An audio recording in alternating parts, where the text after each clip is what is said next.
What's good, everybody? Welcome back to the channel.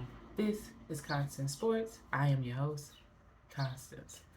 Now, it's been a few weeks since I did, or a week since I did videos, so we'll kind of shortly recap some of the games that have happened. I do believe that the start of the season has actually been very good. Um, a lot of teams have been surprising us so far, and then some teams are pretty much showing us the same, with us hoping that it'll get better. And then, yeah, pretty much. I mean, that's about as simple as I can put it. Um, so, yeah.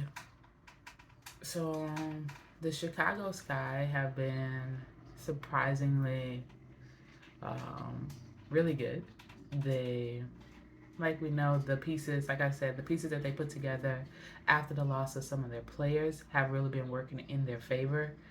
Um, so they did lose last night to the Washington Mystics, but I do believe that that was a very good game.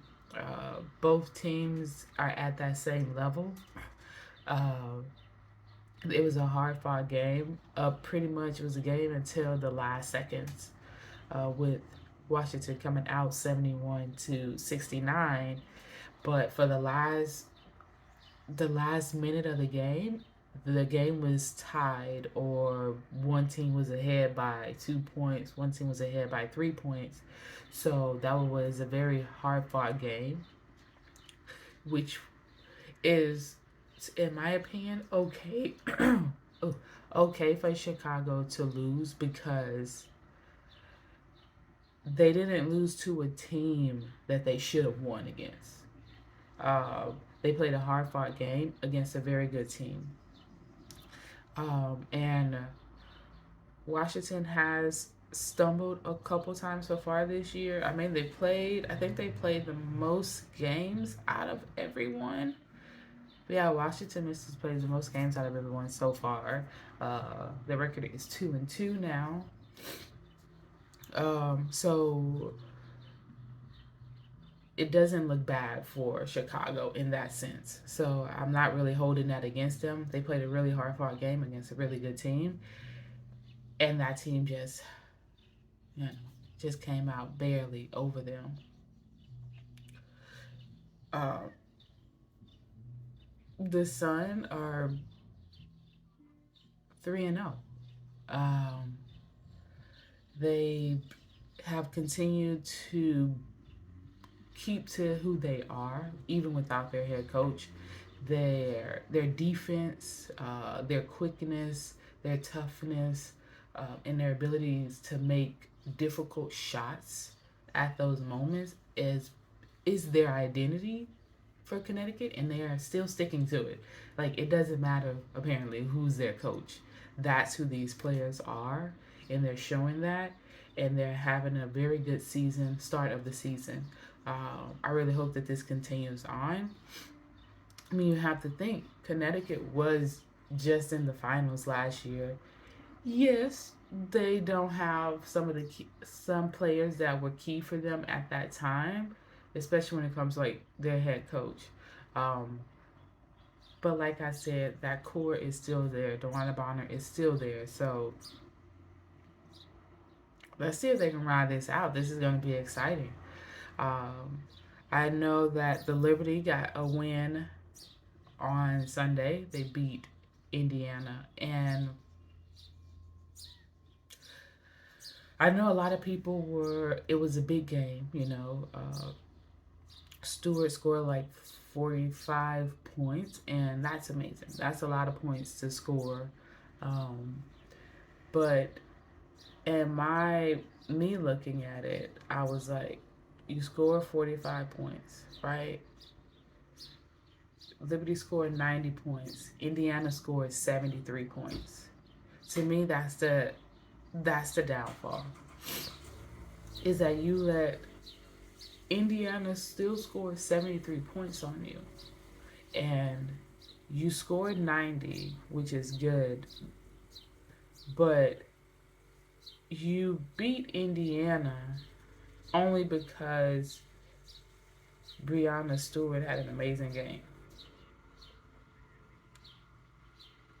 Um, Everyone on the team were plus, but they got zero help from their bench, which for Indiana, playing against Indiana, that doesn't affect you. But playing up against other teams, that will affect them. So it's good they got a win. Hopefully, them getting that win will it'll put them in the spot that they should be. But honestly, I'm not really impressed yet that they beat them by 23 points. You guys, New York should have beat Indiana by 40 plus points. So their defense is still a little struggling because 73 points is the most points Indiana has scored in a very long time. Uh, with Smith and Boston having 15 and 16 points, and then Kelsey Mitchell throwing in 10. Um, Everyone pretty much scored for Indiana. So the defense wasn't there. The offense was there, which we know Liberty has. They're gonna have offense. Like that's like duh. But you gotta have defense. And I get maybe they wasn't playing defense that tough against Indiana. Maybe I don't know, but you didn't blow them out of the water. So that game was, in my opinion, closer than what it should be. So they still got some things to work on, and we'll see if they've done that because they play today against Connecticut. So they better figure something out. Um, the Dream played. They got their win, so they are 1-1.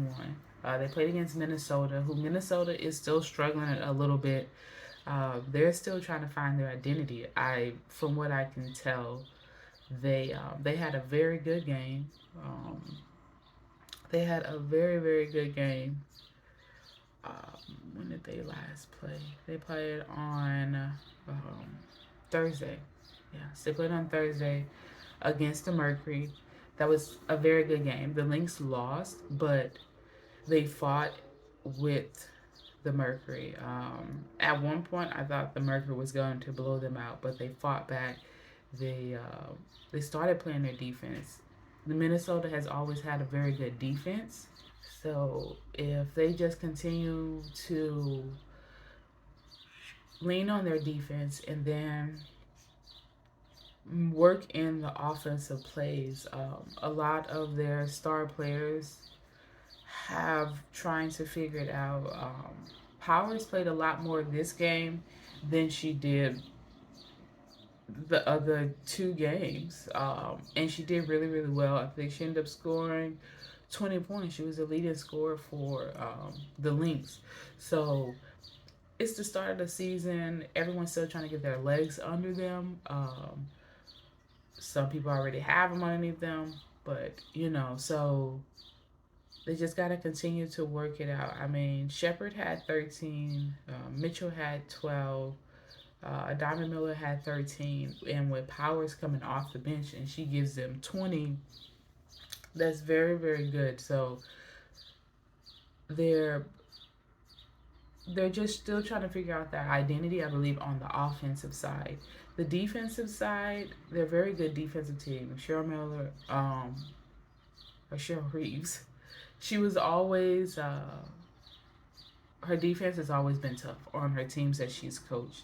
So just making sure that your offense either matches or comes close to what your defense is, you will be successful. One is always better than the other. You either have a very good offensive team and a very decent defensive team, or you either have an amazing defensive team and your offensive is not too shabby.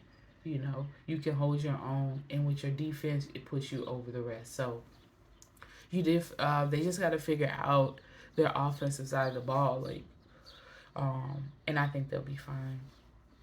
the Mercury with that win. They finally get their first win, so now they're 1-2. Um, Brittany Griner is still playing very, very good ball. Diana Taurasi actually had a decent game this time. Now, no craziness. The three pointers popped up, uh, turnovers as well. Phoenix had 19, Minnesota had, what is that, 11. Um, Turnovers have been a lot this season. I know we're like 3, 4 games in for some teams, but the turnovers, they're crazy. I think that the average the average WNBA team, 15 turnovers is at their max. There's usually about, most of the time you're gonna have in a month probably like 7 games that teams have 15 turnovers. It's just a play of the game, but this 19 points, 19 turnovers, 22 turnovers. Um, that's a lot. The Aces versus Sparks game, guys, that was a game. Okay, with the turnovers, Vegas had 20, LA had 11. If you hear that, you would think LA got that, and LA had it. LA had that game. Uh, LA had that game until the second half. Halfway through the third quarter, they still had a nice little lead, and then Vegas flipped the switch, and it was over. They got the ball, they got the game tied, and then they got it tied, and for a couple minutes, it was back and forth, tied. Vegas up, tied. LA up, back and forth. Um, and then Vegas hit a couple more shots than LA did, and then Vegas ended up getting the win, 95-85. But the score differential in each quarter was insane. In the first quarter, LA was 25-15. Second quarter, they tied it up 21-21. Okay, but LA had a 10-point lead going into the halftime. Third quarter, Vegas scores 31 points to LA's 17, and then Vegas scored 27 to LA's 22 in the fourth quarter. So that third quarter, Vegas showed up. Like, they showed up, and then that fourth quarter, LA kind of, like, I don't know, like snapped, like got back into the game and realized, oh man, we just had a 10, 12 point lead in the first half, and now this game is tied. Vegas is now up by 4. We got to figure it out. And it was a hard fought game to the end. Uh, LA, like I said, was my sleeper team this year, and they're definitely showing it. They played very good ball, no turnovers, very great defense. And this was all without Neka on the floor. She was out because she was sick. So her sister, Shanae, stepped up. She had 19 points, so she really stepped up and was the leader for the team. So, yeah, LA was my sleeper team, and they're 1-1. It was only their second game, but they have they have shown that there's a possibility that they could be going far in the postseason. Uh, so yeah, as long as they stay healthy, um, it was interesting to see Derek and Hamby play against the Aces. I think it went as much as you can go. There was definitely some battling going on in the post with Asia and Derek and Hamby, but I expected that. So After the game, Derek and Hamby tapped hands with a couple of the players on the Vegas. So I think all is well for with the players wise. Obviously, the players know what happens and how people bounce back and forth and how things can get taken out of proportion. But yeah, uh, so last night games with the Wings versus Seattle. Um, the Wings had the game, the whole game. Uh, Jewel Lloyd had an amazing game. She took the shots that were good for her. She made those shots. She was 10 of 25 from the field goal, 7 to 8 from the free throw. She came out with 30 points. On the other side, Agumba Wale pretty much was doing what she usually does. She came with 26 points. She was 10 to 21, 3 from 3 from the free throw line. So their two main stars with Agumba Wale and Jewel Lloyd battled the whole game back and forth, scoring. Um, I believe what kept Dallas above Seattle is the actual skill players. Um, Satu Sabli had a very, very good game. She came out with 17 points. Natasha Howard had a quiet 16 points. And Crystal Dangerfield got 17. So that's, to me, that's a lot of points for Crystal Dangerfield. And it was just her quickness, coming off of screens, taking those nice little jump shots right at the free throw line. Uh, so their skill players to me are better than Seattle. Once Satu Sabli got the ball, she knew what her skill was, and she did that. The same with Natasha Howard and Dangerfield. Um, Seattle, that's what they're lacking is the skill players. But Jewel Lloyd had 30, Kia Nurse had 20, and McNamara had 15. Um, they played very well. So both teams played very well. When you look at the actual team stats, turnover wise, Seattle had 15, Dallas had 13. Field goal percentage, Dallas shot 50% from the field, and Seattle shot 43, which isn't bad. Shooting 43% from the field isn't is not bad. I still think that, but their defense, Seattle's defense, or transition defense, is non-existent. Most of Dallas's points came after missed shots or turnovers. It was very rare that they actually set up a play and ran it, especially in that time when they started to build up their lead. They It was just that transition defense for Seattle. They wasn't moving fast enough to get to their spots when Dallas moves very fast to get to their spots. Um, 3 point wise, Seattle actually came out on top with 38% to Dallas's 36, and rebounding was 34 to 32. So it's just their defense.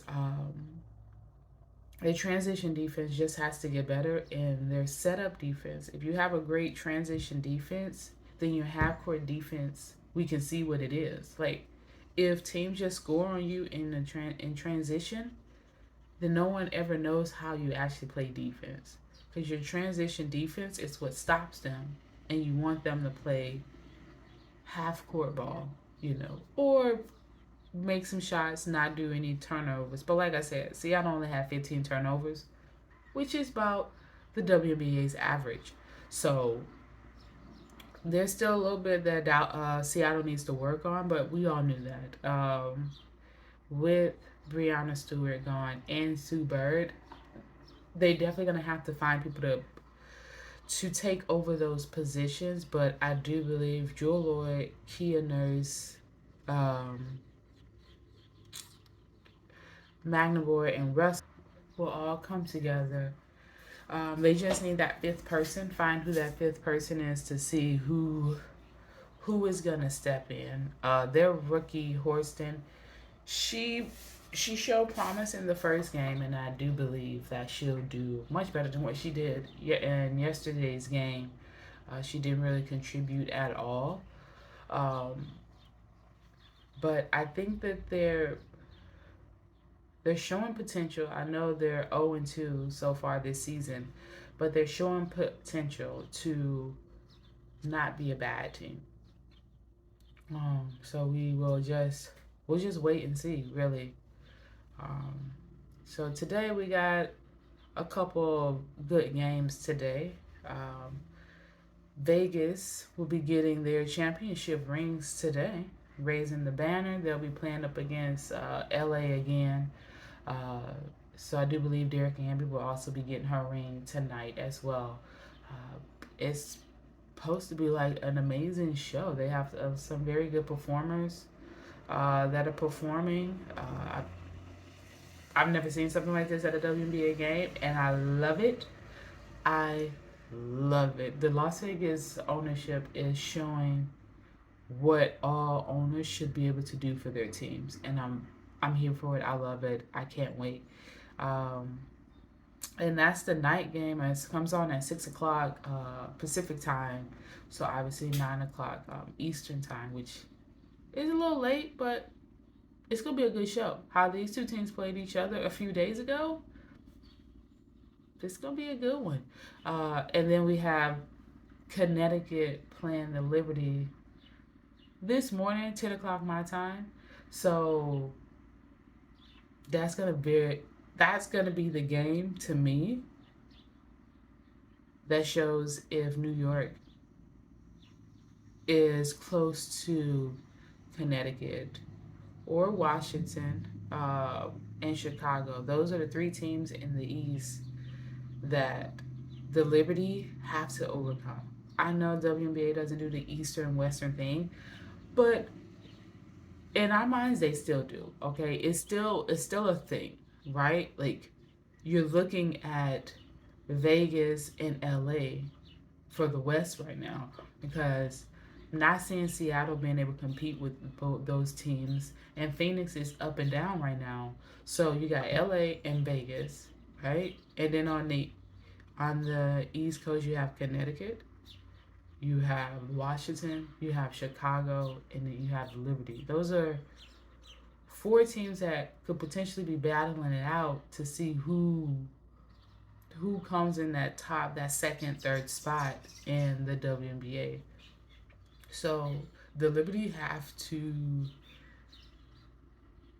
come and play because Connecticut is not playing so far this year. Okay, they are playing great defense. They are scoring the ball. So I mean, Connecticut. They have them right now as the number one team in the league because they played 3 games already. So they're 3-0. They're averaging 79 points while their opponents are scoring 72. Um, they don't have like the highest points per game. I mean, because Vegas does with 2 games, they're averaging 99.9 points a game. Uh, but a lot of these teams are pushing, while, what is it, the Liberty are averaging 77 points per game, while their opponents are averaging 76. So that's definitely, they have to play hard fought defense. Everybody on that team needs to know what their role is by 10 o'clock this morning. Okay, because Connecticut, they all know their roles. They've all been playing roughly in Connecticut almost their whole careers, I feel like. So the Liberty need to come in there and prove to everyone that they were worth all that hype. Because I know it's the start of the season, but all of that hype can die down very fast with your performance. So, 2 very good games today. I can't wait. I'm definitely going to be watching both of them. I really hope that during halftime and during commercial breaks that they actually like say something. If that makes sense. The last couple games there was no commentators or anything at halftime. They didn't recap the first half. So I hope one of these games today has that. Um, so yeah, I hope you guys enjoy the games today. I hope you enjoy this video. Please like, comment, subscribe, tell your friends. Yeah, peace, love, happiness.